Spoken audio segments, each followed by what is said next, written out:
Hello traders, আশা করি সবাই সুস্থ আছেন। মার্কেট গত সপ্তাহে বেশ ভালো রকমই ফল করলো। এবার মার্কেট কোথায় যেতে চলেছে? এই ফল কি আরও কন্টিনিউ করবে নাকি মার্কেট এবার এখান থেকে রিভার্সাল নেবে? আসুন এই ভিডিওতে আমরা বোঝার চেষ্টা করি। Hello, this is Bholanath, the certified research analyst and mentor of school off day traders. দেখুন, মার্কেট গত সপ্তাহ, বিশেষ করে গত শুক্রবার ভালোই ফল করেছে। তার আগে 2-3 দিন ধরে মোটামুটি market sideways to down trade ছিল। সোমবার আগামীকাল মার্কেট কোথায় যেতে চলেছে? দেখুন, মার্কেট এই মুহূর্তে যা কন্ডিশন তৈরি করেছে তাতে করে মার্কেট টেম্পোরারি উইক হয়েছে এবং এই উইকনেস আরও এক সপ্তাহ এক্সটেন্ড করতে পারে। তাহলে কি মার্কেট আরও অনেক দূর পড়ে যেতে পারে? ব্যাপারটা সেরকম নয়। নিচে কিন্তু মার্কেটে এই মুহূর্তে 24,700, 24,800 এগুলো কিন্তু সাপোর্ট এরিয়া। মানে সব মার্কেট এই সমস্ত সাপোর্ট এরিয়াকে হোল্ড করছে কিনা সেটা আগামীকাল বোঝা যাবে। যদি মার্কেট ওপরে যায় তাহলে কত দূর যেতে পারে। মার্কেট আপাতত এই সপ্তাহের জন্য 25,000 এবং 25,240 অত্যন্ত স্ট্রং রেজিস্ট্যান্স এরিয়া। বিশেষ করে মার্কেট যত সময় না 25,240-এর উপরে যাচ্ছে, মার্কেটকে দুর্বল বলেই ভাবতে হবে। এবং এক্ষেত্রে যারা অপশন সেলার্স রয়েছেন, কল সেলিং করে ফায়দা নিতে পারেন।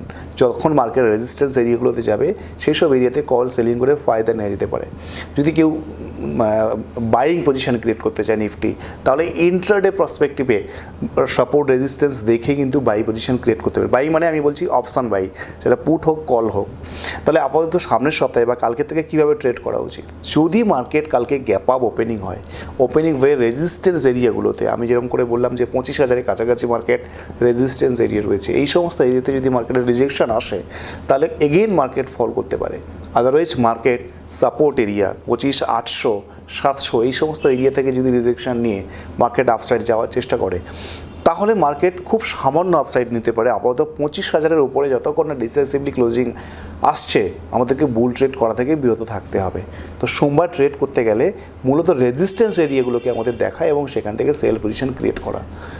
অ্যাটলিস্ট আরও এক সপ্তাহের জন্য মার্কেট সাইডওয়েজ টু ডাউন ট্রেন্ডে থাকার সম্ভাবনা বেশি রয়েছে।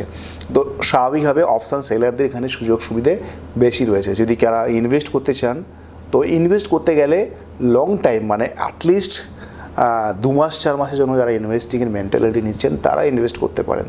কিন্তু যারা এক সপ্তাহের জন্য শর্ট টার্ম ইনভেস্টমেন্ট বা সুইং ট্রেডিংয়ের কথা ভাবছেন, যেহেতু মার্কেট এই সময় ডাউন ট্রেন্ডে যাচ্ছে, তো অ্যাভয়েড করা উচিত। স্পেশালি আমাদের স্টকে ইনভেস্ট করতে গেলে সবসময়ের জন্য ইন্ডেক্সের সেন্টিমেন্টস কী আছে সেটা কিন্তু আমাদের দেখা উচিত এবং সেই হিসেবে যদি আমরা এন্ট্রি নিই তাহলে কিন্তু সুবিধে হতে পারে। আর ভিডিওটা আপনারা লাইক করুন, এইটুকুই আলোচনা করার ছিল। চ্যানেলটাকে সাবস্ক্রাইব করবেন, অবশ্যই লাইক করবেন। যদি ট্রেড করতে চান, আমি যা বললাম এই লেভেলগুলোকে যদি মাথায় রাখেন, হয়তো সাকসেস আসতে পারে। ধন্যবাদ।